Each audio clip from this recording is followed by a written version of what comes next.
First of all, we'd like to acknowledge that we are on the sovereign lands of the Wurundjeri people of the Kulin Nation, acknowledge that we stand on the shoulders of people that have come before us in many generations, that we're in a room full of countrymen from lots of sovereign nations, and also to recognise our non-Aboriginal colleagues who are also allies in what we're trying to do. And from where we stand, research is a political act of our sovereignty. So I'm a Nyingana Yarra woman from the West Kimberley, from Broome and Derby. So this is really freezing weather. This is proper cold. And then when we came from Brisbane last night, girl was freezing overtime. And I'm going to get Ike to introduce himself. So before we start, acknowledgement and to Lowitja Institute for funding our research, but also the support and staff that we have gotten from staff, which has been terrific and really supported us on our way. But also the main acknowledgement is the voices from the men that have participated in our research. So we are very much custodians of their story, and we're going to tell a story about what they're telling us. So I'll just hand it over to Ike. So we're going to do a bit of a tag team here this morning, and if we've got any questions, please keep them to the end. Thanks, Yvette. Yep. So my name's Ike Fisher, as Yvette mentioned. I'm a Birri-Gubba man from Central Queensland and Gubbi Gubbi from South East Queensland. I've also got ties to the Torres Straits of Darnley Island, which is an eastern island of the Torres Straits. I work for the Institute as a research officer on many qualitative research projects in South East Queensland. I'll hand it back to Yvette. Yep. So as I was saying, we come from sunny, beautiful, glorious, where you don't have to wear jumpers, South East Queensland. And just to point out, this is Queensland, most of you will know. We're right down here, where you don't have jumpers. So the exciting thing about Queensland is we have probably about 65,000 Aboriginal and Torres Strait Islander people in that region. We're one of the fastest growing regions, and so one of the things for knowledge translation for us is using that evidence to do forward planning for such a fast growing population. So we also acknowledge that the work that we do is on the sovereign lands of the, I've forgotten it, many. Okay. So what's the work that we're doing? And you probably all read the abstract and thought, oh, what an amazing project. Well, actually it is.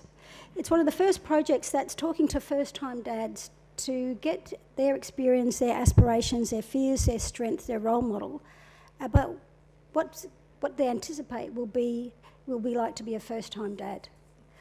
And I work in the field of midwifery and health service research, so talking to dads is a new experience for us. So we realise that dads have a voice and we want to hear it. Why are we here? Because we want to be told? No.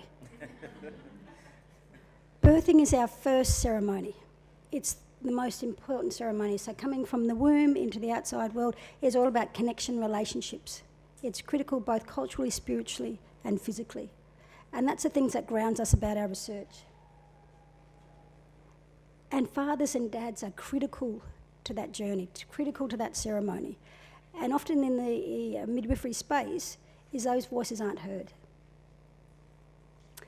To embed or contextualise where this research is being put, it actually is embedded in a research that's been happening for 4 years that is essentially focused on Aboriginal and Torres Strait Islander mothers and babies, about trying to get the best start to life, birthing in our community.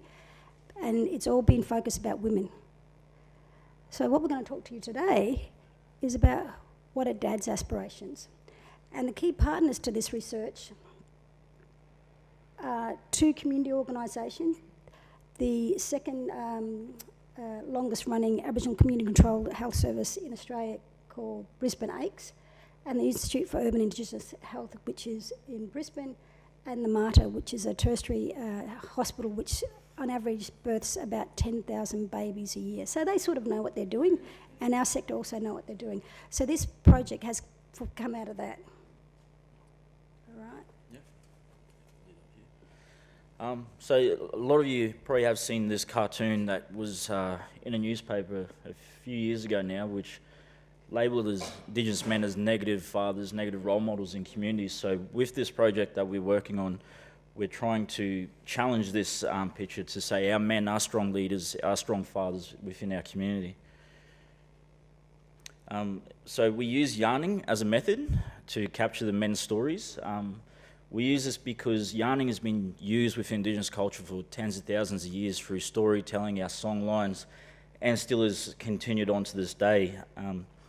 So we use the yarning to answer the research question by using social and collaboration yarning and therapeutic yarning as well, which I'll go into a bit later, exactly how we did that.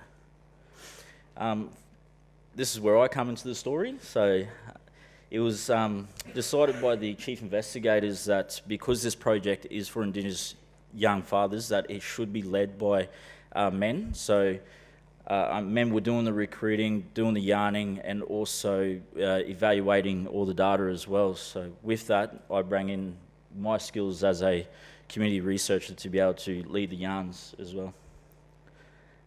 With the yarning, we didn't want to just have random questions just going out, so we developed a framework to get into some of the issues that men may be facing in life with family, their connection with culture, their overall health and well-being, but also bring out the strengths and connections in these stories as well, so not just focusing on the negative issues.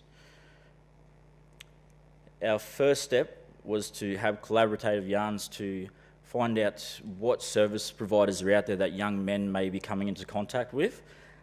So in the red, we got the Aboriginal community controlled service providers, and then also the white is the Mater Hospital, where their partners would be going in for their antenatal appointments and also where the baby will be born as well.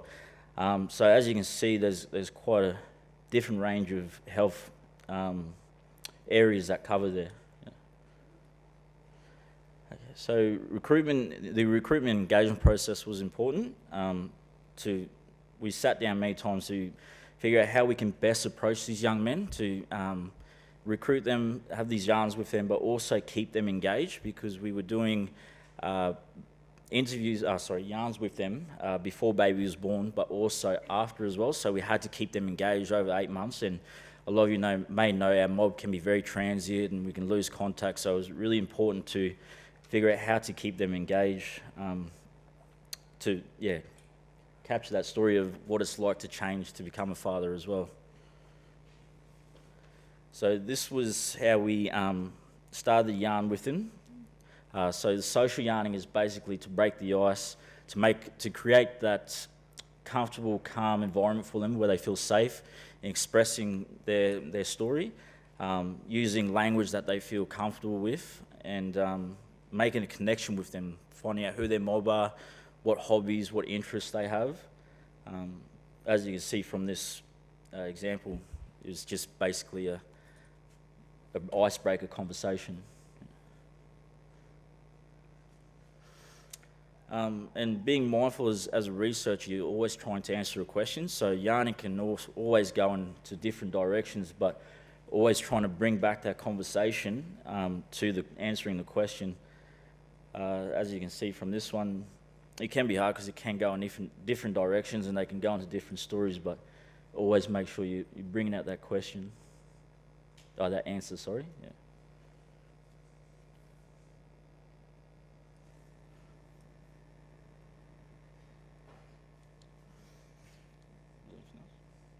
Oh, sorry, I didn't see it change.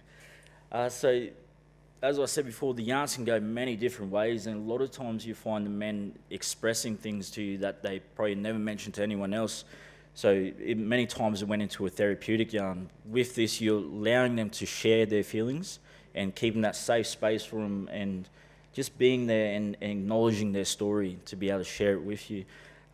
With this specific one, this interview went for about 70 minutes because this bloke had a lot of trauma that he was just releasing, so just giving him that time to express, and it adds value to their story. Yeah.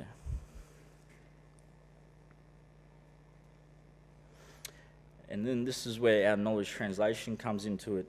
So once we had these yarns with the dads, we gathered all that information and then went back to the young fathers in community and made sure the information that we had was true to them, and added their created social yarns to connect them back to the research we did. So we did this by these 3 different community days. So one was through the Momentum program. We also did a dad's barbecue through the Mums and Bubs Hub Christmas party that they had. We invited the dads to come down, steering around the barbecue. If there's any Queenslanders in the room, they should know who's standing next to the barbecue in the Broncos jersey. That's Steve Renouf, Australian NRL great. So yeah, the dads loved having him there to come down, have that yarn. He's a dad himself, so they're all sharing experiences. And we also got in touch with the Daily Choices Men's Golf Day. So once we got the confirmation from the dads that this is true to them, we had to go back to the collaborators and give our findings back to them.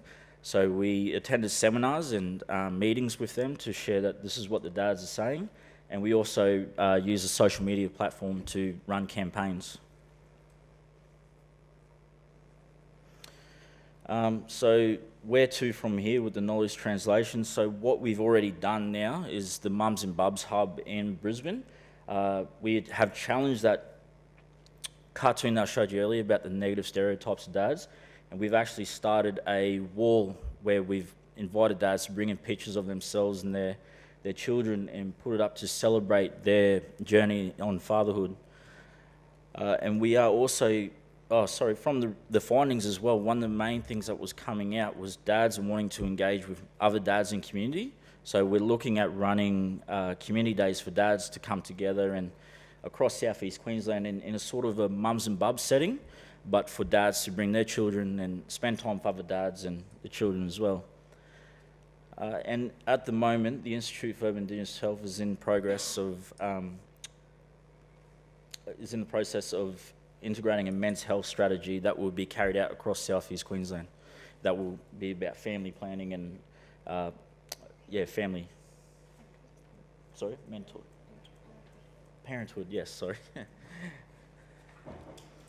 So there was a lot of key learnings from this project. This is my last slide. What stood out for me the most was, from my heart, was the Indigenous men are wanting to be the best fathers they can be. They want to be providers and protectors for their family, but are wanting help to be able to reach that goal for them. So that's what we're hoping to be able to support them through that journey of fatherhood.